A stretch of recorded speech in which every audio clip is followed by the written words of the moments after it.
আছে।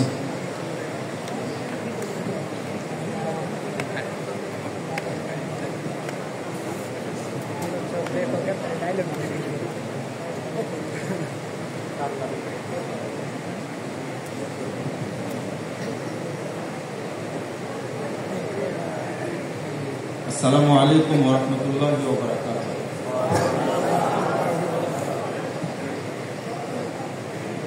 কর্মীরা ঝিমে গেছে। আসসালামু আলাইকুম ওয়া রাহমাতুল্লাহি ওয়া বারাকাতুহু। আলহামদুলিল্লাহ ওয়াস সালাতু ওয়াস সালামু আলা রাসূলিল্লাহ, আম্মা বা'দ। আউযু বিল্লাহি মিনাশ শাইতানির রাজীম। ফামান যুহজিয়া আনিন নার ওয়া উদখিলাল জান্নাহ ফাকাদ ফাজ ওয়া মাল হায়াতুদ দুনিয়া ইল্লা মাতাউল গুরুর। ওয়া ক্বালা তাআলা আম হাসিবতুম আন তাদখুলুল জান্নাহ ওয়া লাম ইয়াতি লাযীনা মাসালুল লাযীনা মিন ক্বাবলিকুম মাসাতহুমুল বা'সা ওয়াদ দাররা ওয়া যুলজিলু হাত্তা ইয়াকুলার রাসূল ওয়াল লাযীনা আমানু মাতা নাসরুল্লাহ আলা ইন্না নাসরাল্লাহি করিব। জমিয়ত সুবহান আহলে হাদিস কর্তৃক আয়োজিত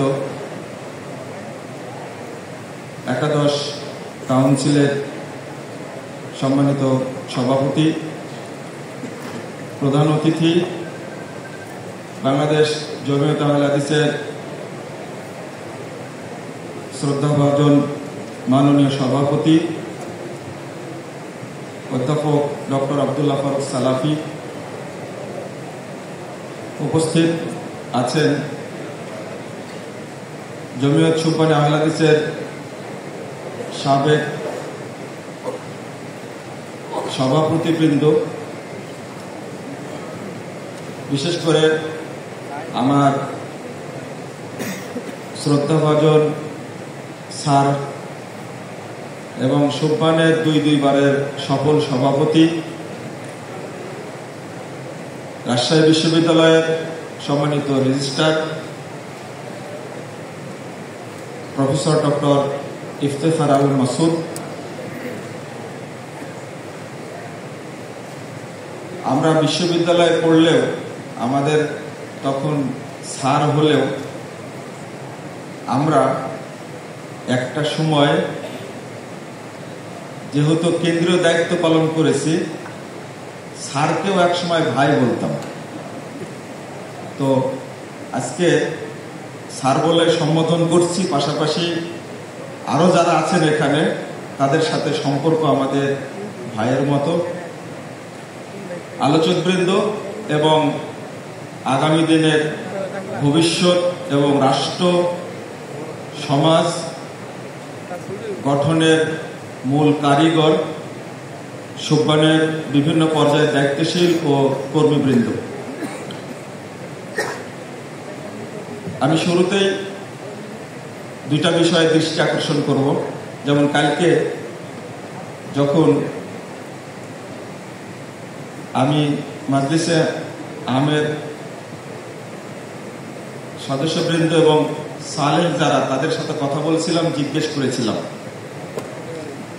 এখানে কয়জন দাওরায়ে হাদিস শেষ করেছেন আলেম, তো তখন পেয়েছিলাম 44 জন। আলহামদুলিল্লাহ, এখন বললে অনেক পাওয়া যাবে মনে হয়, তাই না? এরপরে জিজ্ঞেস করলাম সৌদি আরবে কারা পড়াশোনা করেছেন বা করছেন, তাদেরকে পাওয়া গেল 16 জন। আলহামদুলিল্লাহ, যারা সর্বোচ্চ পর্যায়ের ক্যাডার সালে, তাদের মধ্যে এতগুলো আলেম আছে। আলহামদুলিল্লাহ, আমাদের অনেক বিসিএস ক্যাডার আছে, মাস্টার্স পাস, কামিল পাস আছেন। আমি শুধু একটু অনুরোধ করব একটা বিষয়ে, যারা এযাবৎ সর্বোচ্চ শ্রেণী যেটা সলেহ বা সাবেক হয়েছেন, তারা একটু আমার অনুরোধে দাঁড়াবেন। আমি একটু দেখতে চাই সলেহ না মানে যারা উন্নীত হয়েছেন বর্তমান এবং আগে যারা হয়েছে তাদেরকে একটু দেখতে চাই, একটু দয়া করে দাঁড়াবেন।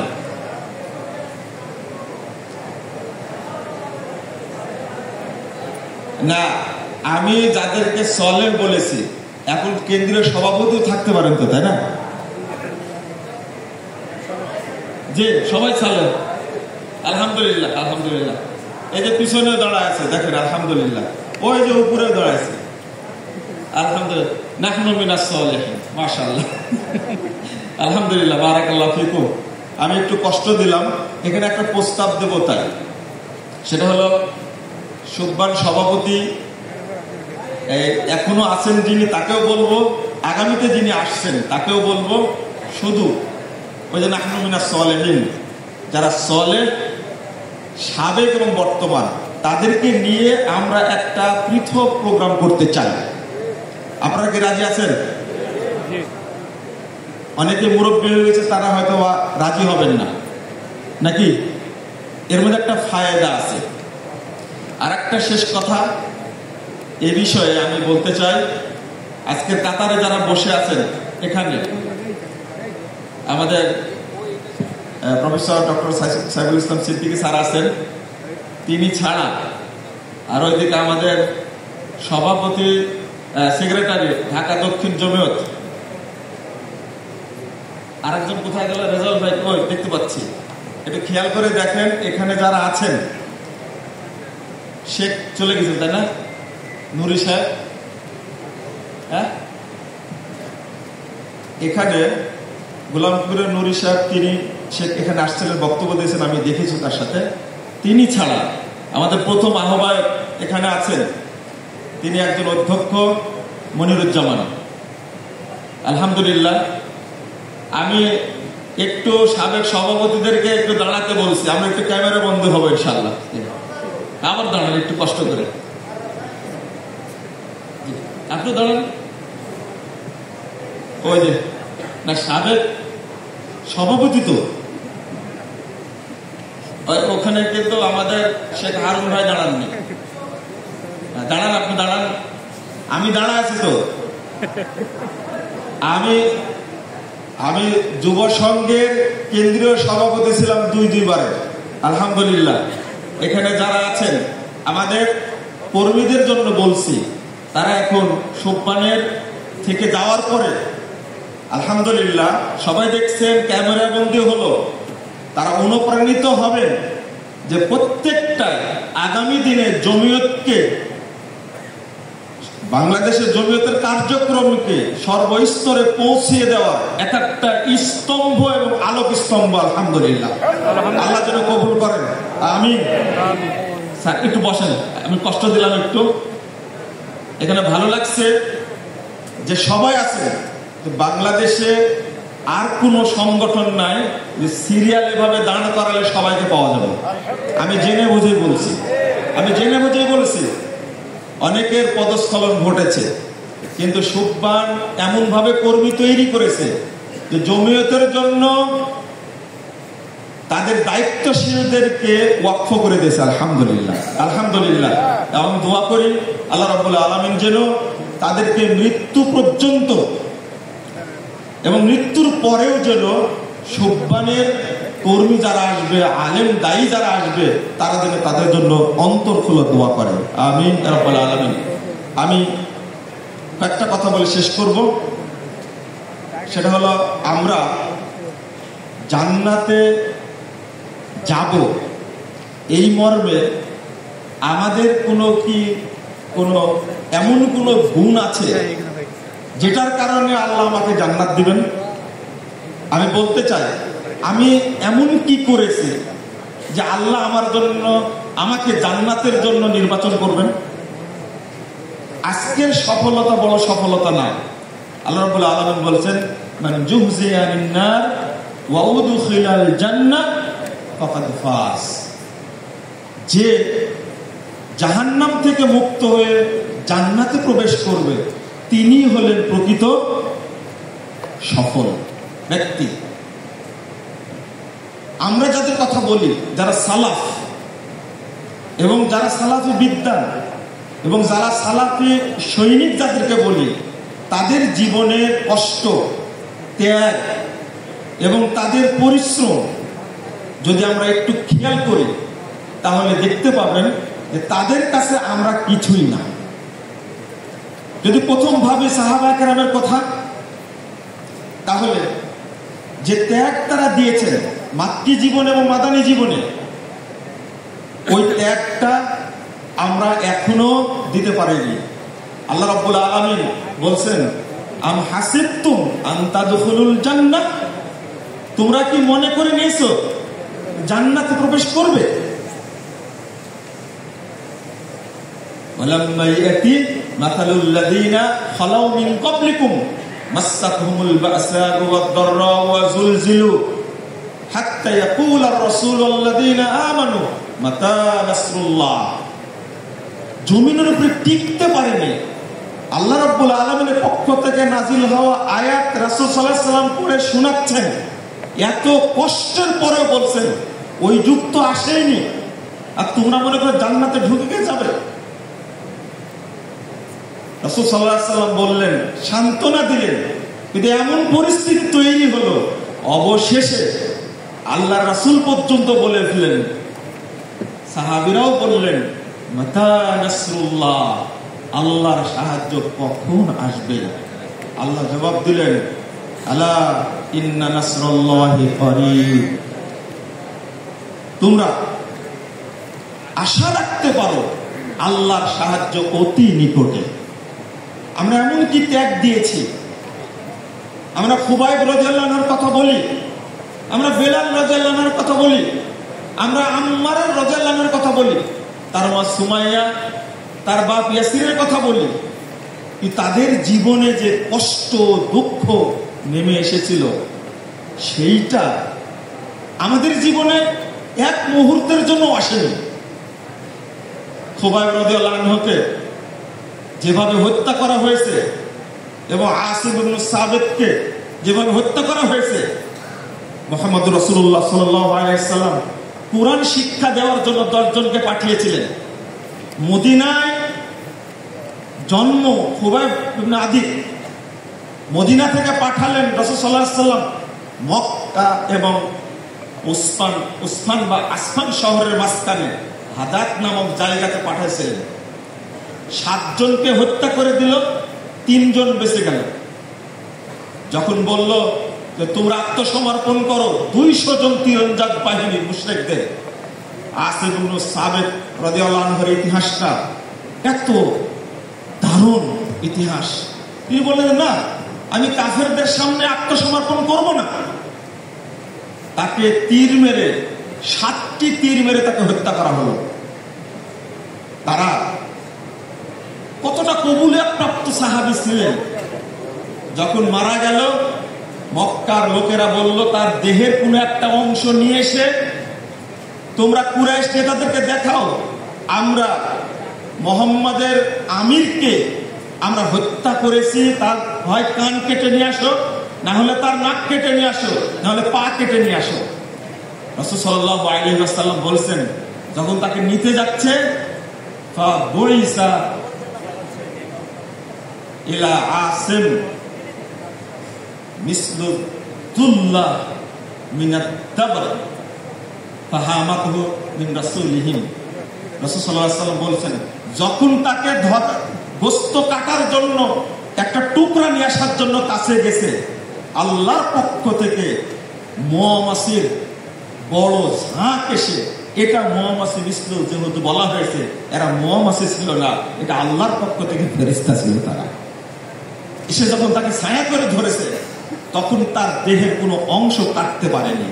আমি বোঝাতে চাচ্ছি তারা কতটা কবুলিয়ত প্রাপ্ত ছিলেন।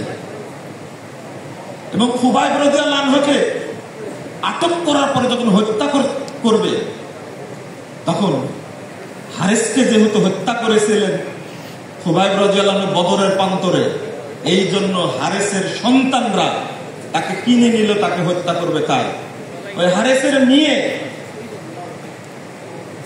যখন তাকে হত্যা করবে, তিনি পরিষ্কার পরিচ্ছন্ন হওয়ার জন্য খুর নিলেন।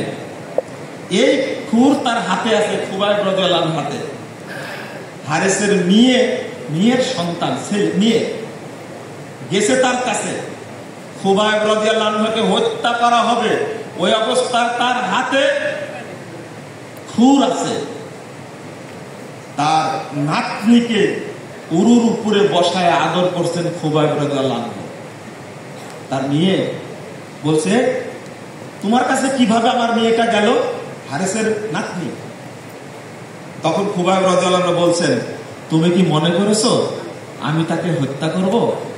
ছোট বাচ্চা আমার কাছে আসছে, আমি তাকে উরুর উপরে বসায় আদর করছি। হারেসের মেয়ে স্বীকারোক্তি দিচ্ছে, আমি এইরকম বন্দি কখনো দেখিনি। তাকে লোহা দ্বারা বাধা আছে, শিকল দ্বারা বাধা আছে, 2 পা বাধা আছে।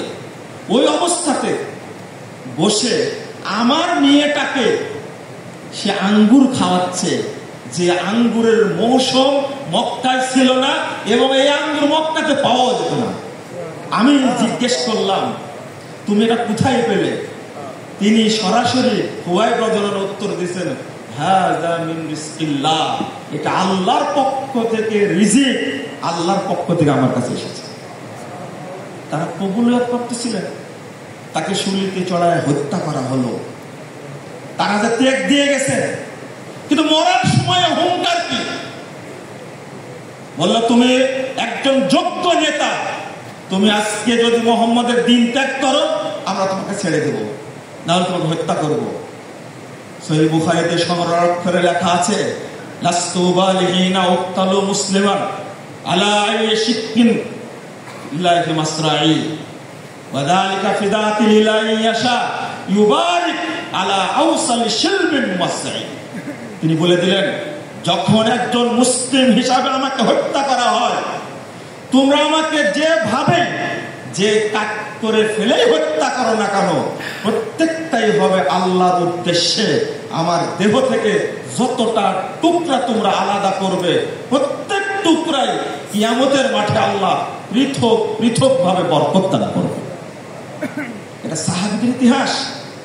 এই খুবাইব রাদিয়াল্লাহু আনহু এবং মুসআব বিন উমাইর রাদিয়াল্লাহু আনহু মদিনা রাষ্ট্র কায়েমের মূল রূপকার ছিলেন। মুসআব বিন উমাইর রাদিয়াল্লাহু আনহু তিনি একজন তরুণ। সে কেমন তরুণ? আপনার মতো আমার মতো তরুণ। রাসূলুল্লাহ সাল্লাল্লাহু আলাইহি ওয়াসাল্লাম পাঠালেন, তার বংশে প্রথম ইসলাম গ্রহণ করেছে। দেখতে কত সুন্দর, মা না খেয়ে 7 দিন না খেয়ে আছে। মা ডেকে পাঠাইছে, মুসআব তুমি মুহাম্মাদের দ্বীন ত্যাগ করো, না হলে এভাবে মরে যাব। স্পষ্ট ভাষায় বলছেন, ওয়াইন খরাজাত নাফসুক, মা তোমার যদি আত্মাটা এইভাবে মরতে মরতে 1000 বার তোমার মৃত্যু হয়, লা আরজু মিন দ্বীনে মুহাম্মদ সাল্লাল্লাহু আলাইহি ওয়াসাল্লাম, আমি মুহাম্মাদের দ্বীন ত্যাগ করব না। তাকেই পাঠালেন। রাসূল সাল্লাল্লাহু আলাইহি ওয়াসাল্লাম মদিনায় প্রথম রাষ্ট্রদূত। জীবনে লিখতে গিয়েছেন, ইয়াদু ওয়াহদা ওয়া ইয়াসবিরু ওয়াহদা ওয়া ইউজাহিদু ওয়াহদা হিনা কানা যুরুফুদ দাওয়া মুস্তাজাব। একাই তিনি সংগ্রাম করেছেন, একাই দাওয়াত দিয়েছেন, একাই বিপদে ধৈর্য ধারণ করেছেন। 1 বছর পরে মুহাম্মদ রাসূলুল্লাহ সাল্লাল্লাহু আলাইহি সাল্লাম সেখানে হিজরত করলেন। ওই সাহাবীর 75 জনের মধ্যে তিনিও একজন ছিলেন। মক্কা থেকে যখন মদিনায় যায়, উহুদের যুদ্ধে, বদরের যুদ্ধে জয়লাভ করলেন। উহুদের যুদ্ধে তাকে পতাকা হাতে তুলে দিলেন, কিন্তু মুসআব বিন উমাইর রাদিয়াল্লাহু আনহু শাহাদাত বরণ করলেন। রাসূল সাল্লাল্লাহু আলাইহি সাল্লাম দেখলেন এই মুসআবের শরীরটা, তিনি কেঁদে ফেললেন। মা রাআইতু বিমাক্কা আহসানা হিম্মাতান ওয়া আরাক্কা হুল্লাতান ওয়া আনআমা নি'মাতান মুসআব বিন উমাইর। রাসূল সাল্লাল্লাহু আলাইহি সাল্লাম বলছেন, হে মুসআব, হালাত লা শাআতুন ফি বুরদা, হে মুসআব, মক্কায় তোমার মতো সুন্দর কোকড়ানো চুলের অধিকারের কাউকে আমি পাইনি, এবং তোমার মতো সুন্দর পোশাক পরে যুবক আমি কাউকে পাইনি। আর তোমার যে শ্রেষ্ঠ নিয়ামত আল্লাহর পক্ষ থেকে আমাকে আর কাউকে দেওয়া হয়নি। আর তুমি আজকে এই ঘাসের মধ্যে ছিঁড়ে একটা চাদরে পড়ে আছো। মুসআব রাদিয়াল্লাহু আনহু ছিলেন মক্কার পরিবার, সম্ভ্রান্ত পরিবারের সবচেয়ে ধনী পরিবারের সন্তান, দেখতে এত সুন্দর যে যুবকের প্রশংসা মুহাম্মদুর রাসূলুল্লাহ সাল্লাল্লাহু আলাইহি ওয়াসাল্লাম করেছেন এবং উহুদের ময়দানে ছড়িয়ে দিয়েছিল মুহাম্মদকে আমরা হত্যা করেছি। হত্যা মুহাম্মদকে করেছিল মুসআব বিন উমাইরকে, কারণ রাসূলের চেহারার সাথে মুসআব বিন উমাইরের চেহারার মিল ছিল। মুসআব চলে গেছেন, একটা চাদর, ছিঁড়া চাদর ছিল তার বুকে গায়ে, ওই চাদর দিয়ে তাকে দাফন করা হয়েছে। আব্দুর রহমান বিন আওফ রাদিয়াল্লাহু আনহু বলছেন, ওয়াইন মুত্তিয়া রিজলাহু বাদা রাসুহু ওয়াইন মুত্তিয়া রিজলাহু, যখন তার দুই পা ঢেকে দেওয়া হয় মাথা বেরিয়ে যায়, মাথা ঢাকলে দুই পা বেরিয়ে যায়। আল্লাহ রাসূল বললেন, তোমরা ঘাস দিয়ে তার দেহটা ঢেকে ঢেকে দাফন করে দাও। একটা চাদর পর্যন্ত পাননি, এটা হলো ত্যাগ। সেই ত্যাগের কারণেই মাত্র 100 বছরের মাথায় সেই পূর্ব দিল্লি থেকে নিয়ে পশ্চিম গানা পর্যন্ত ইসলাম ছড়িয়ে পড়েছিল। ওই ত্যাগ আমরা এখন দিতে পারি না। আমরা নানা কাজে ব্যস্ত, চেহারা সুন্দর, পোশাক সুন্দর, ভালো চাকরি, ভালো পরিবার, ভালো বাড়ি, আমাদের কারো ইতিহাস নাই। কাজ করতে গিয়ে আমরা বিপদের সম্মুখীন হয়েছি। 10 বছর জেল খেটেছি, 5 বছর জেল খেটেছি, আমার উপরে আক্রমণ করা হয়েছে, আমাকে হত্যা করা হয়েছে তাওহীদের কারণে। সব সাহাবী, যত উলামায়ে কেরাম, ইবনে তাইমিয়ার ইতিহাস খুঁজে দেখুন, ইমাম বুখারীর ইতিহাস খুলুন, ইমাম আহমদ বিন হাম্বল রাহিমাহুল্লাহর ইতিহাস খুলুন। আপনার দ্বন্দ্ব হলো লেবারের সাথে, নবীদের দ্বন্দ্ব ছিল শাসকদের সাথে। বিজ্ঞ সালাফি বিদ্বানদের দ্বন্দ্ব ছিল শাসকদের সাথে। একদিন প্রতিদিন 100টা করে ব্যাট পিটানো হতো। ইমাম আহলে সুন্নাহ ইমাম আহমদ বিন হাম্বল রাহিমাহুল্লাহর পিঠে 12 বছর ব্যাট মারা হয়েছে, খলিফা মেরেছেন সরাসরি। আমিও হাদিস পড়াই, আমাকে গোয়েন্দা খোঁজ নেয় না, গোয়েন্দা চিনেই না। শাইখুল খুল ফিলকুল মিয়াদ আজুল হুসাইন দেহলভী 1,20,000 বুখারীর ছাত্র, তাকে কেন জেলখানায় দেওয়া হলো? হাদিস পড়াতেন কিন্তু দেশ রক্ষার জন্য সৈনিক তৈরি করতেন। আমরাও হাদিস পড়াই, পুলিশ আমাদের খোঁজ রাখে না কেন? আমরা ততটুকু বলি যতটুকু বাঁচা যায়। এটা তাওহীদ না। তাগুতের বিরুদ্ধে যখন সংগ্রাম করতে যাবেন, আমরা যার কথা বলি, শাহ ইসমাইল শহীদের কথা বলি, সাইদ আহমদ বেরলভীর কথা বলি, তিতুমিরের কথা বলি, ইবনে তাইমিয়ার কথা বলি, কি সিংহ শাবক 5 বছর জেলখানাতে বেরিয়ে এসে জনতার সামনে ভাষণ দেওয়ার সময় বলছে, জেলকে তোরা ভয় দেখাও, মা দাইয়ান কুমিন্না আদাই আনা জান্নাতি ওয়া বুস্তানি ফি সাদরি কুতলি শাহাদাতুন ওয়া নাফি সিয়াহাতুন ওয়া সিজনি খুলুয়া। আমার শত্রুরা আমার বিরুদ্ধে কিসের প্রতিশোধ নেবে? আমার জান্নাত, আমার বাসস্থান আমারই পক্ষে রয়েছে। আমাকে হত্যা করা হলে শাহাদাতের পিয়ালা পান করব, দেশ থেকে বের করে দেওয়া হলে ভ্রমণের উদ্দেশ্যে বেরিয়ে যাব, আমাকে জেলখানায় রাখলে নির্জন গবেষণা করব সেখানে, তাদেরকে দমানো যায় না। কিন্তু আজকে আমরা যারা তরুণ, আগামী দিনে যদি আর একটা গণ অভ্যুত্থান না হয়, তাহলে এই দেশ থেকে কোনো মতবাদকে টানানো যাবে না। প্রেসিডেন্ট টানানো হয়েছে, কিন্তু আমরা আর একটা অভ্যুত্থান করতে চাই, যেখানে বাংলাদেশে কুরআন এবং সুন্নাহ ছাড়া কোনো মতবাদ থাকবে না, কোনো কুফরি মতবাদ থাকবে না।